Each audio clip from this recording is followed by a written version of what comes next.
getting a pretty decent key there.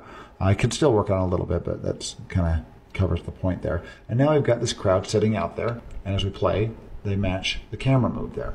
And now the scale is kind of looking off to me. It looks like they're probably too short. So I'm going to go under scale, hit S for scale, and we're going to increase the scale. Right now there's kind of a mismatch between contrast and whatnot with the background and the video shot here. So we'll try to match that a little bit. Now as that elevates and match the movement, we're going to also do some other things like create shadows and a bunch of other different things. There we go. They look good lock into the ground there. So I'm going to grab this crowd and I'm going to duplicate this crowd. And I'm going to move over here and I'm going to grab my Z-axis. I'm going to slightly push them a little further back. Let me zoom up to this and take a look at it. I'm going to grab my Z-axis and kind of move them a little further back. Now you can see that there's a layer slightly behind this layer. I'm going to grab my X-axis and scoot them over to the left a little bit. Now I've got a different crowd there, but this is the exact same crowd and do the exact same thing. So what I can do is go up to my project, grab crowd 2, do the same thing that we did with our shape layer. Have this selected, grab crowd 2, start dragging it. Now hold down Option while you're dragging, let go of your left mouse key, then let go of the Option key. And we've got a different group now that's behind this other group. I can grab my X-axis and scoot them over. And by the way, if you hold down Shift, it will do it. Right now it's doing it slow. If you hold down Shift, it will do it a lot faster. There we go. Move them right there. Now in crowd 2, I'm going to have to create a garbage mask, a unique garbage mask for these guys. So I'm going to double click on it, go to the layer level, and we're going to create a mask for these guys. And this guy's kind of tall, so I'm going to start up here. He's got his arms up there, but kind of get it close to the feet here because they don't move the feet. Minimize the amount of keying that has to happen down here, especially on that crummy green screen down there. There we go. Now that I've done a garbage mask, and go to crowd 1, borrow these filters. If the lighting's the same and everything, the keying's going to be about the same. I'm going to grab all these filters here, Control-C to copy, go to crowd 2, Control-C to paste, and boom, we got a key on crowd 2. Go back to my final comp here, and we've got our separate group right there. And now as we play, we've got 2 sets of people there. In fact, if I want to mess with my contrast to kind of get this to match here, these guys will look a little cooler than cooler temperature than the background here because this is mismatched footage. So I'm going to go into Lumetri, put that on my bottom layer. Let's add a little bit of contrast to this to make it a little more contrasty. And we're going to change the temperature here, see if we can kind of cool it off just a little bit. Can match lighting.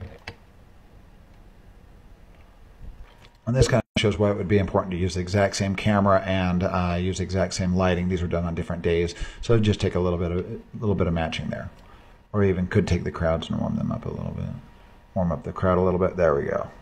And these guys starting to look better, starting to match a little bit better. I'm gonna copy that and put it on my crowd too. I should do this as like a final step, which I will do now that we've got that done. Okay, now that I'm done there, they're kind of matching a lot better. They're looking more similar colors there. I'm going to select my crowd 2 down here, duplicate, grab crowd 3, and kind of repeat this process. Hold down Option, drag that over, drop it on there, create their unique mask.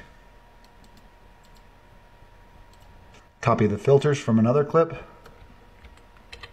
paste them onto this clip, get a good key, go back to my final comp, there you go, and now offset them a little bit. Then with my crowd number 3, I'm going to move them a little further back. And let's move these guys either over to the left a little bit, like so, and we got that foot kind of standing in front of the other one, so I'm going to move that back even further. And then move them over to the left a little bit. And there we go. Now we're starting to get more and more people. And the further back you place them, the smaller they're going to get because you're putting them further away in camera space. So I'm going to keep doing this. I'm going to keep duplicating these over and over again. I'm going to keep each time I'm going to move them back a little bit further and a little bit further until we get them out into the street. And I'm even going to put some behind the tree and show you what we got to do with the tree there. Okay, now that I've kind of done some duplication where I've got all 8 crowds in here, I'm going to start duplicating those guys. I'm going to select this group here, and I got to take the 3D camera tracker with it, and I'm going to right click and pre-compose and move them all into their own comp here. I'm going to call that wave 1. So I put all those guys into this wave 1 comp. So I'm going to kill all these windows here. Kind of keep everything cleaned up. Now that it's in wave 1, I'm going to double click on this. I'm going to select everything, copy it, go back to my final comp and paste it so we have duplicates of everybody. Now I'm going to individually choose each one of these and I'm going to start repositioning them. I'm going to take this one way back and start putting these people on the street. Select the next crowd. these people way back on the street. I'm going to keep doing that till I get the street lined up here with people. Then we'll come back and take a look at this. Okay, so I'm back and I've done 3 waves here, and a little problem that I've got here is I put these, I have the waves in front, the wave 2 and 3 on top of wave 1, so I'm just going to rearrange those, put wave 2 behind, wave 3 behind, and now if we play this back here, we're starting to get a lot of people. Got people out on the street.